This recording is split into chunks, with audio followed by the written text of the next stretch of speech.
Good morning, YouTube family. Good afternoon and good evening, wherever you might be. Welcome to Escape from Crazytown, where hopefully you will find some sanity here and also some camaraderie, right? We're here in it together. Some of us have made it out and have come back to help others, and some of us are going through the midst of it right now, maybe even the worst of it. So, we are here on Happy Crappy Hour to share our stories, our experiences, learn from them. So, our happies are the things that went well this week, and we want to keep repeating those things. And our crappies are the things that went badly this week, and we want to make sure we don't repeat those, right? We want to learn from them. Otherwise, you waste the experience. So, glad to see you guys hopping on. For some reason, I cannot see this. Is that Eric? Good to see you. And Obi-Wan, good to see you. So, you guys, today we are going to talk about, should you warn the new supply? Well, as Eric says, no. But actually, I know some of you have tried warning the new supply. And I know that even I had gotten warnings as well when I was a narcissist's new supply. The good news, though, I'm going to give you guys the good news up front. The good news is when you're on the other side now, and you know how the narcissist will resupply, right? They'll come back to an old supply, to an ex, and they will turn them into another new supply, or renew that supply, right? Reuse that supply. Well, most of the time, those people you can warn. Those people you can bring back to reality because they've already experienced the discard, they've already experienced the end of the relationship, and they've seen how the narcissist has moved on.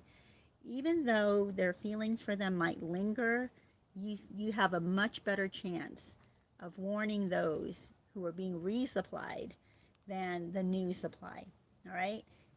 Even, yeah, it's just incredible. But there are times when the ex who was discarded is being used again and being brought back in as new supply again, and they fall for it.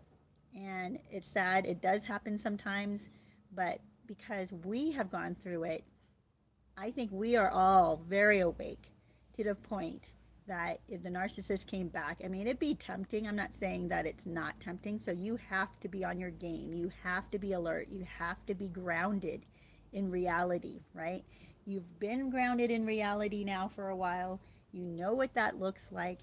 So you're going to want to continue to be present in reality while the narcissist is trying to hoover you back in.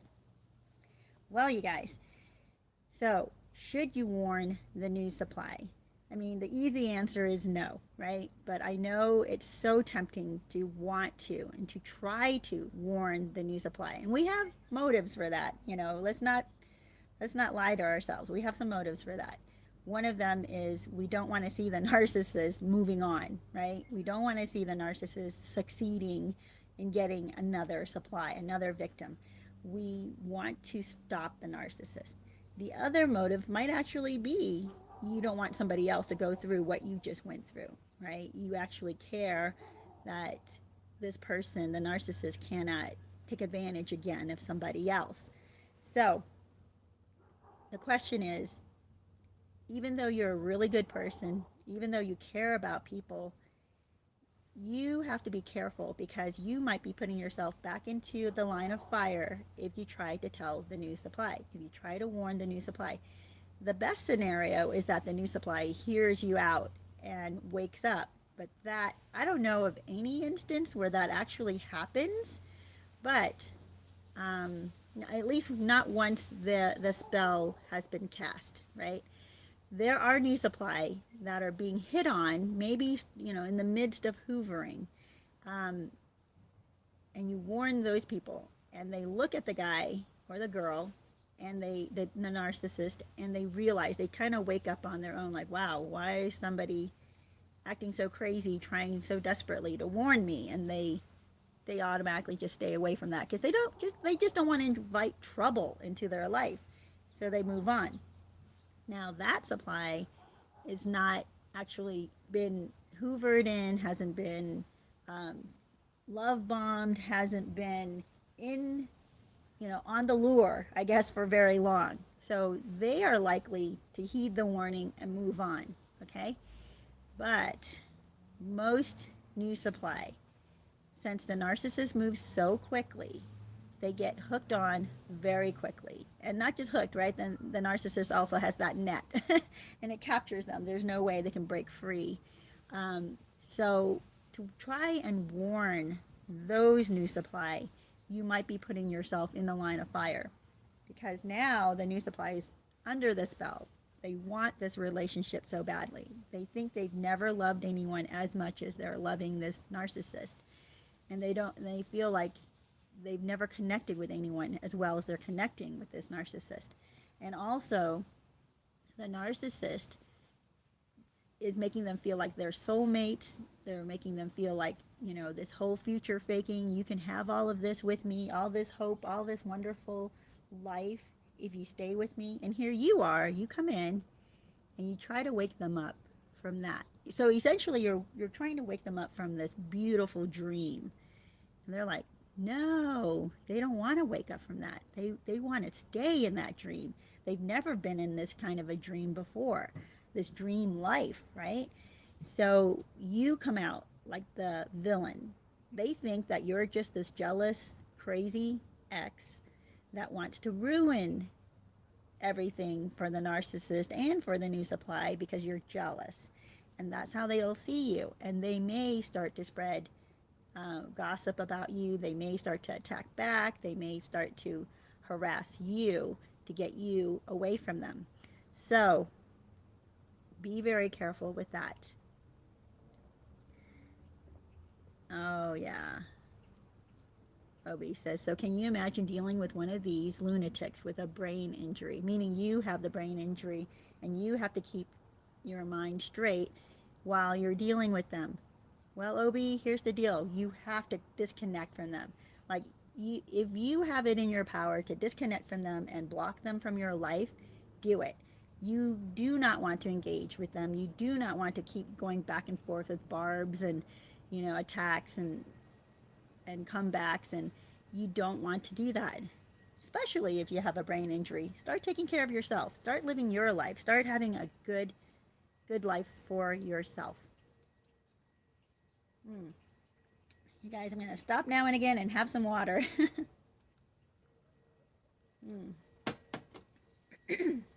Oh, I also made myself a really awesome drink today. I think it's a latte or cappuccino. So nice.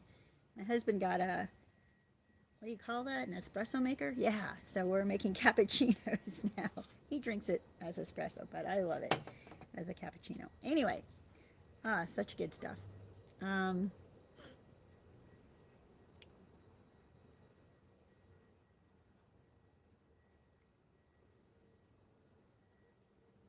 Oh, okay, Obi.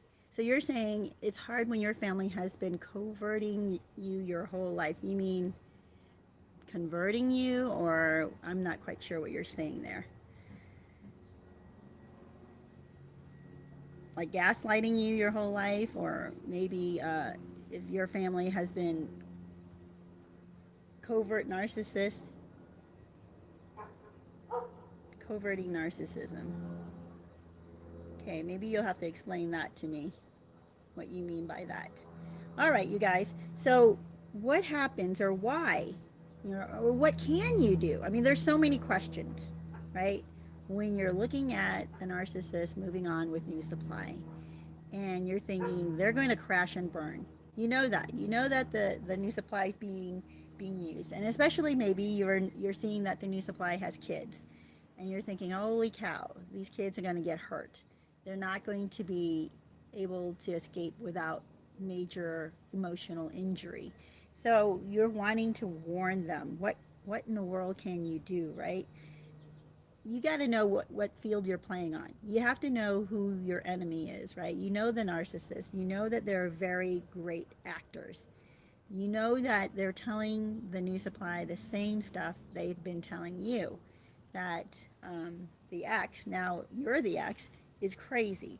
that the ex is jealous, that the ex wants to ruin them, that the ex is just vindictive, that the ex is a mean, horrible person. And that's why, the narcissist will say that they're the victim and that you victimize them. So now the new supply is going to see you as this horrible person, this monster.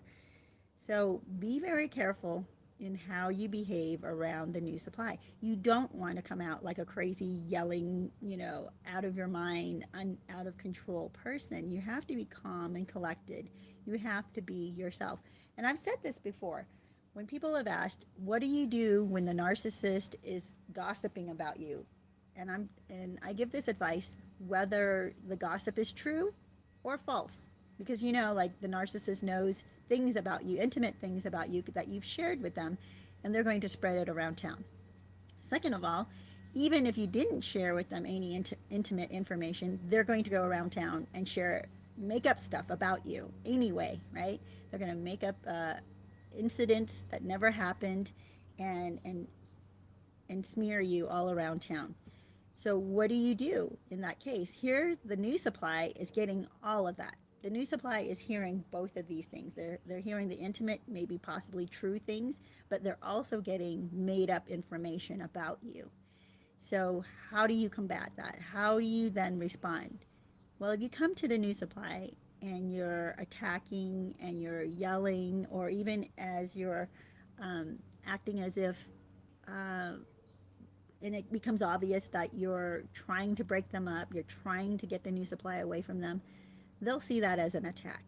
They're going to believe all the gossip that they've been hearing about you, all the bad stuff. They're going to believe it because they're going to imagine that's what's propelling your behavior. Now, if you come to them or if you run into them in town and you act pleasant and you're kind and you're personable and you tell them to have a great day and I hope things go well for you, good luck with your relationship, I hope it all works out. I mean, you can say these things and you actually can mean these things, but it's not going to work out. You know what they're heading into. If you behave and act as yourself, don't behave in the way that the narcissist has made you, right? The way you've become by being with the narcissist. You have to find who you are at the core and be that person, no matter who you're in front of, no matter who you're speaking with. And that includes the new supply and other people around town who have been hearing all the smears about you. You hold your head up high and you act like you don't know what's going on. You pretend that you're oblivious to all the smearing. You pretend like you don't know that the narcissist has been panning you to the new supply.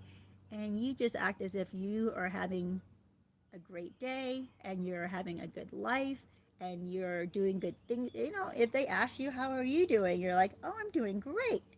It is not your responsibility nor your obligation to give them any information about you and how you're really doing and how you're really feeling, especially if you're down in the dumps, right? You want to make sure that to the new supply, you look like you're doing just fine. Now, the new supply is going to start questioning. They're not going to question you. They're going to start questioning the information they're getting from the narcissist, because the way you just behaved doesn't match up to what the narcissist has been telling them. So you just go on with your day, and eventually the new supply will start to see the cracks, right? They'll start to see this mask slip off of the narcissist. That is how you approach the new supply. You don't want to approach them with incredible desperation and anger and frustration. Even though you're all of these things, even though you have all of these things, you don't want to approach them that way, because then you come out looking like the crazy person, right? Even though you have the truth. It reminds me of, I think I've told this story to you guys before, but in Nazi Germany, there had been, as they were starting to round up people in the Jewish ghettos where they put them, the Nazi guards had started rounding up the Jews from their real homes and putting them into these ghetto neighborhoods and packing them in, right, to control them. Then they started taking them out of there and taking them to the concentration camps. Well, there were a few who actually escaped from the concentration camps to come back to the villages, come back to the ghettos to try to warn the other Jewish families what they had seen, the atrocities they had seen. And at this point, nobody had seen this. It wasn't even in the news, right? No newspaper, no reporter, nobody knew what was really going on inside of the concentration camps. And if any of you guys have followed World War II, you know that even the United States and the rest of the world had no clue how bad things were in the concentration camps and what was really going on in them until I believe it was like months or a year afterwards, like as things were starting to unravel, as the victims, the survivors, started telling their stories. Well, the ones that escaped in the midst of the war and ran back to their villages, they were hysterical because of what they had seen. It was so atrocious that they felt like they had to warn everybody. So they ran around town yelling, screaming, trying to get anybody to listen. Sadly, what happened there is I don't think anybody listened. I mean, if anybody did listen, it must have been one or two. I just, sadly, what happened is that most people just looked at those who came back from the concentration camps as lunatics. Like this person just lost their mind. Must have been that they were hungry. Must have been that, maybe they got roughed up a little bit. Must have been that, they were given something that made them go mad, right? So the people he was trying to warn, these people who were trying to warn the other families, they were looked at as crazy and neglected and actually even mocked, right? It's so sad.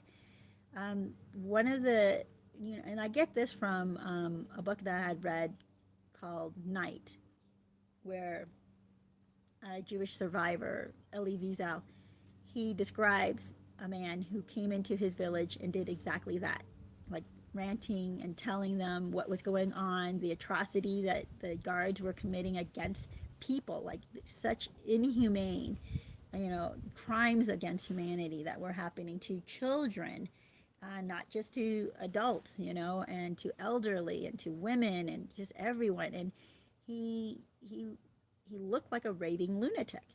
So this is what I'm trying to tell you guys. Even though you have the truth on your side, even though you know what the outcome is going to be, even though you're desperate, for the other person to know and understand and see, if you come off like a crazy person, they're not going to listen to you. If you're hyper, if you're excited, if you're, because this is what happens with the narcissist. The narcissist gets to have the new supply's ear much longer than you get to have it. Like you might spend a few minutes with the new supply trying to warn them, while the narcissist gets to have them for hours every day. And it has all the time in the world to spin whatever story they want to spin to the new supply. And then the new supply will then start to spread those stories to others around them, to their friends, to their family, to anybody in town that wants to listen about you. So you don't want to make yourself a target, okay? So when you're thinking about wanting to warn the new supply, and I know so many of us have done that. So many of us are like, oh my gosh, I want to tell them. And then when you tell them, you get this weird look from them, like, yeah, okay, I think you're crazy type of look. And then you walk away feeling really just worse than when you started. So I'm not saying that you don't warn them if you think there is an opportunity to warn them, but you have to wait for that opportunity. And you have to wait for the right time. And you have to be calm when you're delivering the information. And then you just let them know. You just give them the information, and then they have to figure it out after that. It's like leading a horse to water, right? You can lead it to water, but you cannot make the horse drink. Same thing with people. You can give them all the information, hand it to them, put it in their lap. You can even give them video footage, right? But it's up to them to look at it. So, you guys, the main point of this is that the narcissist is going to have the new supply under their spell, under their control. They have more access to the new supply than you do. So if you're acting desperate, if you're acting like you're hysterical, that's what they're going to think of you. Yep. So let me see. Last time I was not able to stop, or I didn't stop to look at comments, and this time I'm going to see.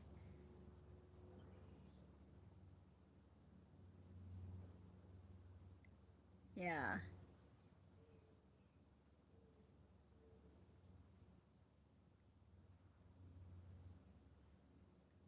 Jahai, good to see you. Uh,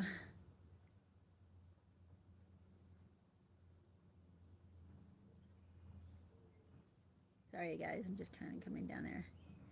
Says Obi says mine would tell everyone I'm crazy with a brain injury and how lucky I'm with someone like her that would take me in.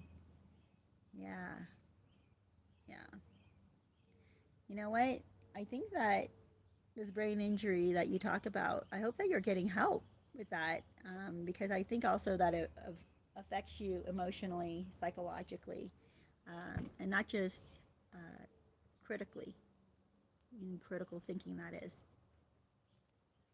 Well, you guys, so here's the deal.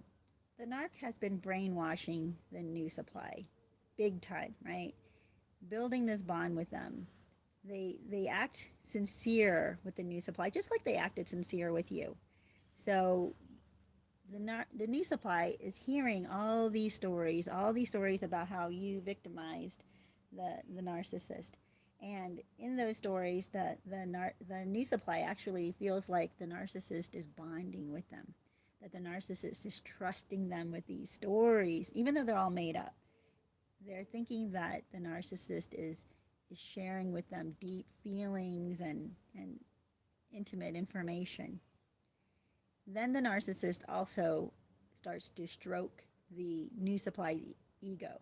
And the new supply feels like, oh, I'm so wonderful. And the narcissist is telling me I'm the best, whatever, at everything that they've ever met, right? I'm the smartest person they've ever dated. I'm the sexiest person they've ever dated. I'm the most fun they've ever had with anybody.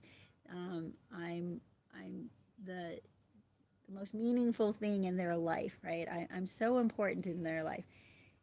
This is what the new supply is hearing. So if the new supply is hearing all of that and getting their ego stroked, they're going to think, well, the difference between them and you, the ex, is that they're special. They're the best. They're the actual soulmate. While you were just a transition for the narcissist, right? You were a placeholder for them, or you were the awful person who took advantage of the narcissist. And here, the new supply is to save the narcissist from you. They're not hearing the real story. They're hearing this narrative that sounds so good and makes them into the hero, makes the new supply into this indispensable, valuable, incredibly virtuous person that the narcissist can't live without. And they feel so good about themselves. And it is absolutely like a drug. These hormones that get produced when they start to feel this way around the narcissist, and as the narcissist feeds their ego, these hormones are going to make them feel like they're invincible, they're the best, they're they're so good, they can't fail, and they actually may even carry it into their life, their professional life, their other relationships for a while, and become the life of the party where they go. So, act so happy. And their relatives will and friends will even say, "Wow, I've never seen you so happy.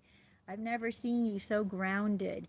I've never seen you so motivated to do things in your life." And the new supply is going to feel like, yeah, because all I needed was a cheerleader, right? All I needed was this. They don't know it's a narcissist at the time, but they feel like all I needed was my soulmate, because my soulmate feeds this into me and completes me and makes me more effective and more excellent. Now you come in and you try to tell them how horrible the narcissist is. They're not going to believe that. What are they going to want to believe? Are they going to really want to believe that this guy, this girl, is lying to them, is using them, is making up all these stories, is setting them up because they want to take advantage of them? They're not going to hear that. They want to follow the narrative that feeds their ego. They want to follow the narrative that makes them feel good about themselves. And for you to come in with the truth, it's not going to make them feel good, right? It's going to make them feel really crappy. I think most people do this in real life as well. Like, they don't want to know the bad things. But here's the deal. When you're walking around in fantasy world and fantasy land, living off of lies, and we all see it now on this side, right? When you finally wake up, it's horrible. It's horrible. It's like you are walking through this nightmare. And all the while, you thought it was a dream. You thought it was a fantasy. You thought the things that you were craving and wanting and desiring were beautiful. And it turns out all the things you were desiring were just horrible, nasty garbage. And now you can't tell, it's so hard to come to the realization that you've been taking in all of this garbage onto yourself and dirtying yourself to that point where you're unrecognizable to your family and friends. And your family and friends will even tell you, right? I mean, it's hard to talk about the new supply without talking about our own experience, because what the new supply is going through or will be going through is exactly, if not worse, than the things you've already gone through with the narcissist. So those times when your family was telling you, there at the beginning, they're telling you, oh, I've never seen you so happy, never seen you so motivated. I think this is your soulmate. This person is so good for you. They're hilarious. They're fun. We love being around them. They're so personable. You two make a great team. All of that is the fantasy. And people can run for a while. It's like they use that fantasy to motivate themselves and live in this alternate universe. But then when reality hits and the narcissist is ignoring them, and the narcissist is done with them, is tired of them, is no longer willing to spend the time and the effort and make any more sacrifices to hold or prop up the new supply. Now it's payback time. Now the new supply needs to serve the narcissist and give back to the narcissist. When they get to that point, it's a nightmare. It starts to slip into becoming a nightmare. And the new supply starts to lose their motivation, starts to lose their happiness, starts to lose their confidence, right? And at this point, the family's looking at them going, what's going on? Are you okay? But then the new supply wants to pretend like things are still good, because they liked it better when everybody was complimenting them. They liked it better when everybody was telling them how wonderful they looked and how amazing they've become, and how much more the family and the friends admire the new supply now. They want to keep up the facade. And it's not even that they're protecting the narcissist, they're protecting their own dream world. So you have to be aware that when you come to the new supply and you show them pictures, you show them phone records, you show them video or audio even of the narcissist talking to you, bashing the new supply, they're not going to believe it. They're not. They're going to think that you made it up somehow. They're going to think that you're the enemy and you're trying to attack them. Now, you guys, here's the other side of things. When the new supply starts to wake up, when the world starts to go downward, They haven't exactly woken up yet, right? They might actually call you. They might actually reach out to you because they want to know, are they really seeing what they're seeing? Is this, has this happened before? Is this a pattern? Is this something that they need to investigate more or question more? So they're going to call you. And even then, you have to be careful because if you lay it all out, you're like, don't just spill everything, okay? You can tell them a few things. And when they ask, did he do this? Did she do that? You can say, yeah, that did happen with me as well. Um, but don't, you need to build that relationship, right? You need to build that trust. You can give them information, whatever you're willing to give them.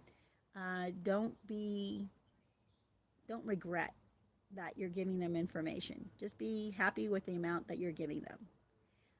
This is what I've told people also with money. When you're giving somebody money, give them what you're happy giving them without receiving it back, right? Give whatever you're comfortable giving. Don't ever give more because then you're going to start to regret and then you're going to resent and then you're going to feel awful about yourself and then you're going to feel like you lost a part of yourself. Same thing happens emotionally when the new supply calls you and wants to know what happened in your life with the narcissist, and you just tell them every little sordid detail, and they walk away, and you're thinking, wait a minute, I didn't really know that person that well, and here I am telling them what happened in the bedroom. I'm telling them what happened to my finances. I'm telling them where I am right now emotionally. You make yourself completely vulnerable to to feeling bad about yourself. So what you want to do is give them the amount that you're willing to tell them and say, "Yep, this happened, but I'm better now. I'm you know, I'm off and moving upwards and forwards. I'm not stuck there anymore." You want to share with them the things that you've accomplished afterwards. You not I'm not saying all the details, but you just want to let them know that you're not in that hole anymore. But you can share with them a little bit. Now, you guys actually may start to become great friends, bonding over this. And I've had viewers come on and tell me of their success of new supply. And I don't think this happens while the new supply is still with the narcissist. It happens after the new supply has been discarded. After the new supply has been discarded, they're going to be reeling. And this is when they start calling the exes to find, to share stories, to commiserate, to feel like they're not alone. And they actually have built some relationships and friendships out of this because they realize that the narcissist has a type, right? They have a certain type that they target, and that type tends to get along. It's so that is the best scenario. But you have to be aware that while the new supply is still with the narcissist and they're just kind of checking out the waters over here and over there, just doing a little bit of investigation, but they're still living with the narcissist. They're still engaged or they're still married to them. They're not completely detached yet. And I've also heard stories of people going back to the narcissist, the new supply going back to the narcissist and revealing everything the ex said, which then inflames the narcissist and has the narcissist coming after the ex. So I just wanted to share that with you guys. Um, yeah.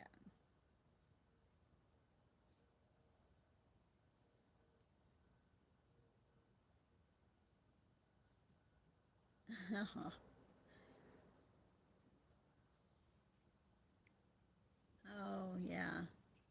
And that's so hard, when people won't believe you when you're trying to tell them what's happened. Even people that love you will wonder if you're I'm sorry, I was just reading a comment here. I'll read it to you guys. It says, "This is as good as my injury will get. Escape. My parents couldn't help me with my NPD because my parents are narcs, and they thought I was lying when I told them craziness in my ex. These channels helped me heal. Yeah, so I think these channels can actually help people who think that they have NPD, but they don't want it. If you really don't want to be a narcissist, you have to work at it. You have to humble yourself, not humiliate, sorry guys. You have to humble yourself. And it may feel humiliating, but when you humble yourself and admit when you were wrong, that's when you can fix it. That's the same thing with the new supply. As long as the new supply keeps covering up the nasty, dirty wound, they're not going to be able to see the truth. They're not going to be able to have the truth come in and clean it out, right? Same thing with us. If we're not humble enough to see what we need to change, then we're not going to heal. We're not going to be able to heal. We're only going to hold on to regret, anger, frustration, resentment. Those things are not healing. Those things continue to fester and continue to rot your heart, your soul, your mind, even your body, because you're not going to be motivated to do good things for yourself. So, well, you guys, today seems to be a kind of a short live stream because that is about all I wanted to share with you. If there is anything else you wanted to comment on or any questions you have, go ahead and put it in the comments section after the video is uploaded and I will get back to you. But today I wanted to share with you whether you should warn the new supply or not, because I know everybody gets tempted to some degree to do that. Most of us, I think, hold back and think, no, I'm not going to do that. It's no longer my issue, no longer my problem.